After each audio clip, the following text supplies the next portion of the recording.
অথবা তোমরা আমাকে আমার গোত্র সহকারে মক্কায় পিছনে ফিরে যেতে দাও, তোমরা আমাকে মক্কায় ফিরে যেতে দাও, যে আমি মক্কায় ফিরে যেতে চাই।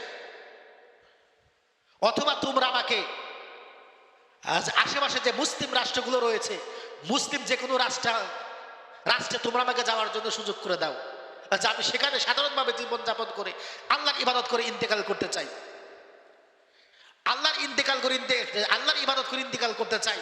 তারপরে আমি তোমাদের মতো জালিমের দাসত্ব গোলামি করে আমি মৃত্যুবরণ করতে চাই না। এই কথাগুলো শোনার পরে আপনার ইয়াজিদি বাহিনী তারা কোনোভাবেই তিন প্রস্তাবেও রাজি হলো না। ইয়াজিদি বাহিনীর যে সৈন্য ছিল, ইয়াজিদি বাহিনীর সৈন্য প্রধান যে ব্যক্তি ছিল, ওই ব্যক্তি তার বিরুদ্ধে যুদ্ধ ফয়সালা করলো। যুদ্ধ ফয়সালা করার পরে ইমাম হুসাইন শিশু বাচ্চাদেরকে নিয়ে তিনি যুদ্ধের ময়দান থেকে তাঁবুর মধ্যে যখন প্রবেশ করলেন, তারা একের পর এক তারা তাঁবুতে আক্রমণ করতে শুরু করলো। নারী শিশু সহকারে তারা হত্যা করতে শুরু করলো। এমন অবস্থা, এমন পাশবিক নির্যাতন, এমন ভাবে শারীরিক নির্যাতন তারা করা শুরু করে দিল। চিন্তা করে দেখেন, অথচ তারা মুসলমান, অথচ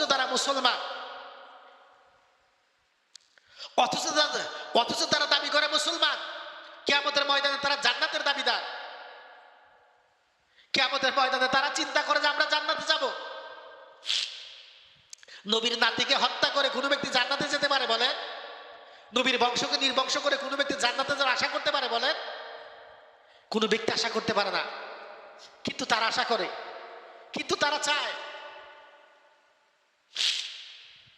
ইমাম হুসাইনের শিশু বাচ্চা, 6 মাসের বাচ্চা আলী আসগর, তার স্ত্রী বলল, হে আলী আসগরের পিতা, আমার শিশু পানির জন্য কান্না করছে, তুমি যদি পারো একটু পানি তাকে কোথা থেকে এনে দাও। কিন্তু দেখে ফুরাত নদী পর্যন্ত তারা ঘিরে ফেলেছে। সীমানের একটাই মাত্র নির্দেশ ছিল যে এদেরকে খাদ্য পানি একেবারেই তাদের জন্য দেয়া নিষেধ। পানি থেকে তারা বঞ্চিত করেছে। ইমাম হুসাইন এমন ভাবে কথা বলেছিল, এমন ভাবে তাদের কাছে আকুতি করেছিল, হে ইয়াজিদি বাহিনী, হে সীমার বাহিনী, আমি তোমাদের কাছে চাই যে এই ফুরাত নদীর পানি কত কাফের বেদুনরা খাচ্ছে, এই ফুরাত নদীর পানি কত বেঈমানরা খাচ্ছে, এই ফুরাত নদীর পানি কত পশু পাখি খাচ্ছে, এই ফুরাত নদীর পানি কত কুকুর খাচ্ছে। তোমরা আমাকে একটু পানি দাও, তোমরা আমাকে এই ফুরাত নদীর পাটটা একটু খালি করে দাও। আমার 6 মাসের শিশু বাচ্চা পানি বিনে তিনি ইন্তিকাল করে, একটু পানি তোমরা আমাকে পানি আনার সুযোগ করে দাও। এইটুকু সুযোগ তারা তাকে দেয় না। এক বস্ক পানি আনার মতো সুযোগও তারা দেয় নাই। কত বড় কঠিন ব্যক্তি তারা ছিল, চিন্তা করে। কত বড় পাষাণ ব্যক্তি তারা ছিল। তারপরেও আজকের কিছু মুসলমান এদের পক্ষ অবলম্বন করে, তারপরেও কিছু মুসলমান আজকে তাদের পক্ষে কথা বলে। আজকে ইয়াজিদের গুণ কীর্তন করে, তারা বলে যে ইয়াজিদ কোনো দোষী না। ইমাম হুসাইনকে হত্যা করার পিছনে ইয়াজিদের কোনো হাত ছিল না। আপনি ইয়াজিদ ছিল নির্দোষ ব্যক্তি, আপনি ইয়াজিদ ছিল নিরপরাধ, সেটা জানতই না। এইভাবে তারা ঘোষণা করে। মুসনাদে আহমদে ইমাম আহমদ ইবনে হাম্বল বর্ণনা করেছেন, সে নিজে বলেছেন যে ইয়াজিদ যে আচরণ করেছে, ইয়াজিদের আচরণে ইয়াজিদ প্রকাশ্য কাফের। যে ব্যক্তি ইয়াজিদকে কাফের না বলবে সেও হবে কাফের। জোরে বলি নাউজুবিল্লাহ। চিন্তা করে দেখেছেন আপনি? ইমাম আহমদ বিন হাম্বল সে নিজে বলেছে, যদি কোনো ব্যক্তি কাফেরকে মুসলমান বলে, যদি কোনো ব্যক্তি কাফের হয়ে যাওয়ার পরে ওই ব্যক্তিকে পুনরায় মুসলমান বলে, ওই ব্যক্তির ঈমান চলে যাবে, সে কাফের হয়ে যাবে। তাহলে ইয়াজিদের বিপক্ষে কতটা লানত দিয়েছেন, ইয়াজিদের বিপক্ষে কতটা লানত দিয়েছেন। আর আজকে আমাদের মতো কিছু আলেম ওলামা, আজকে আমাদের মতো কিছু ব্যক্তিবর্গই আজকে ইয়াজিদের গোলামি করে, আজকে ইয়াজিদের পক্ষে তারা সাফাই গায়। ইয়াজিদ যদি নির্দোষী হবে, তাহলে ইমাম হুসাইনকে হত্যা করার পরে যারা হত্যা করেছে, আপনারা জানেন যে এদের পদমর্যাদা তিনি বাড়িয়ে দিয়েছিলেন। এদের আরো পদ আরো বাড়িয়ে দিয়েছিলেন। যে ছিল সেনাপতি তাকে বানিয়েছিল সেনাপ্রধান, যে ছিল সেনাপ্রধান তাকে দিয়েছিল গভর্নরের দায়িত্ব।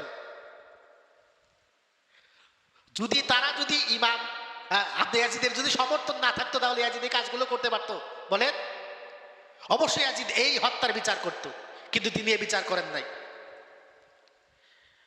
সম্মানিত উপস্থিতি, এই জন্য কারবালার ইতিহাস আমাদের জন্য একটি শিক্ষা, কারবালার ইতিহাস আমাদের একটি ইমানি চেতনা, কারবালার ইতিহাস আমাদের জন্য একটি আমল, কারবালার ইতিহাস একটি হক এবং বাতিলের সত্যতার বহিঃপ্রকাশ।